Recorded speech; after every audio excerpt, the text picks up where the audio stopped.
મારે જીવનમાં સફળતાપૂર્વક જીવન જીવવું હોય તો મારા સદ્ગુણો હોવા જોઈએ અને પ્રભુને ગમતું જીવન હોવું જોઈએ. કયા કયા ગુણો મારા જીવનમાં હોવા જોઈએ?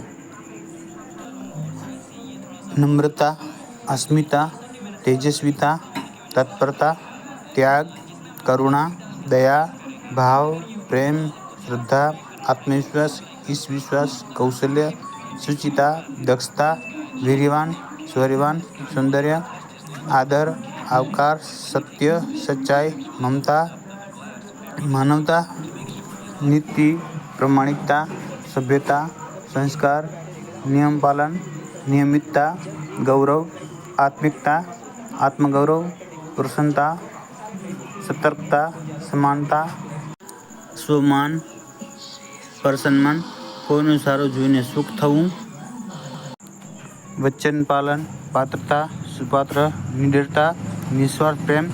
આપણામાં આ ગુણો હોય તો આપણે સારું જીવન જીવી શકીએ. અમુક સમયે આમાં બદલાવ કરવો જોઈએ એ આપણે આગળ જોઈએ.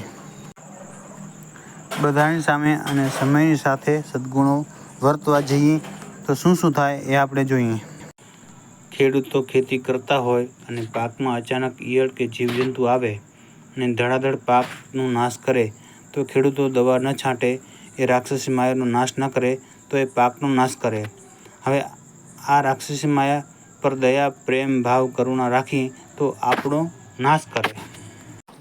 આપણે પગમાં ખરજું થઈ હોય, એમાં જીવજંતુ થાય તો આપણે એના પર દયા, ભાવ, પ્રેમ રાખીએ તો અને સારવાર ન કરીએ તો એમાં મલમ ન લગાડીએ તો એ જીવજંતુનો નાશ ન કરીએ તો આપણે એ પગ કાપવો પડે. આપણે આવા સમયે એના પર દયા, ભાવ, પ્રેમ ભાવ ફીકા લાગે. આ રાક્ષસી માયાનો નાશ કરવો જ જોઈએ. આપણા જીવનમાં સદ્ગુણો હોવા જોઈએ, નો ડાઉટ. અમુક સમયે આમાં બદલાવ કરવો જોઈએ, નહીં તો આપણી જિંદગી ખરાબ થાય. આપણામાં સદ્ગુણો હોય તો જ મારું જીવન ભગવાનને ગમતું થાય. મારા કુટુંબ, પરિવાર, સમાજ, રાષ્ટ્રને મારું જીવન ગમતું હોવું જોઈએ. અને રાક્ષસી માયામાં જીવન જીવતા હોય એમાં કયા કયા દુર્ગુણો હોય એ આપણે જોઈએ. અને અમુક સદ્ગુણો સામે સારા વ્યક્તિ અને સમય ઉપર આધારિત છે. દુષ્ટ વૃત્તિ, અભિમાન, અહંકાર, મદ, મોહ, અતિસ્વાર્થ, કુટિલતા, સ્મોકિંગ, મત્સર, અંધશ્રદ્ધા, અનીતિ, અન્યાય, અવગુણ, આળસ, ક્રોધ, કકળાટ, કપટ, કુલક્ષણ, ક્રૂરતા, ભ્રષ્ટાચાર, દુરુપયોગ, દુર્વ્યવહાર, દુરાચાર, લોભ, કુટેવ, કાયરતા, કુપાત્રતા, કુટિલતા, કુવચન અને કુદ્રષ્ટિ. હવે આપણે સદ્ગુણો અને દુર્ગુણો વિશે વિશેષ વાત કરશું. એક એક વાત ફોડીને નમ્રતા, તેજસ્વીતા, તપસ્વીતા આ બધું સદ્ગુણો ઉદાહરણ સાથે સમજશું આગળના વિડીયોમાં. આવા જ વિડીયો જોવા માટે અમારું ચેનલ જ્ઞાન કર્મ ભક્તિ લાઈક કરો, શેર કરો, સબસ્ક્રાઈબ કરો, બેલ આઇકન પ્રેસ કરો જેથી સૌથી અમારા વિડીયો તમારી પાસે આવશે. મારામાં ચારિત્ર્ય નિર્માણ થવું જોઈએ, મારામાં શીલ નિર્માણ થવું જોઈએ. આપણે કહીએ છીએ શીલવંત સાધુને નમીએ વારંવાર. એટલે કહેવાનું તાત્પર્ય કે મારામાં શીલ હોવું જોઈએ, મારું જીવન ચારિત્ર્યવાન હોવું જોઈએ. 5-25માં મારું વ્યક્તિત્વ હોવું જોઈએ, કોઈ પૂછવાવાળું હોવું જોઈએ.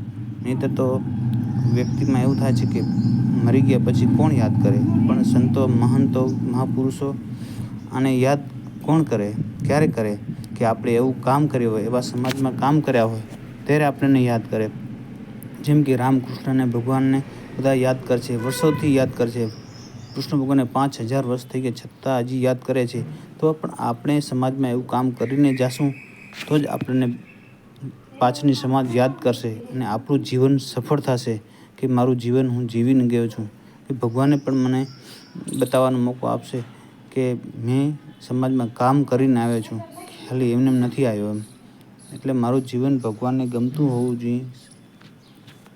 ભાવ ભક્તિ બધા કરે છે પણ કૃતિ ભક્તિ અને ભગવાન માટે સમય આપવો જોઈએ. જેમ ઋષિ મુનિઓ ઝૂંપડે ઝૂંપડે ફરતા હતા, રામ ભગવાન પણ ઝૂંપડે ઝૂંપડે 14 વર્ષ વનવાસમાં ઝૂંપડે ઝૂંપડે ગયા છે અને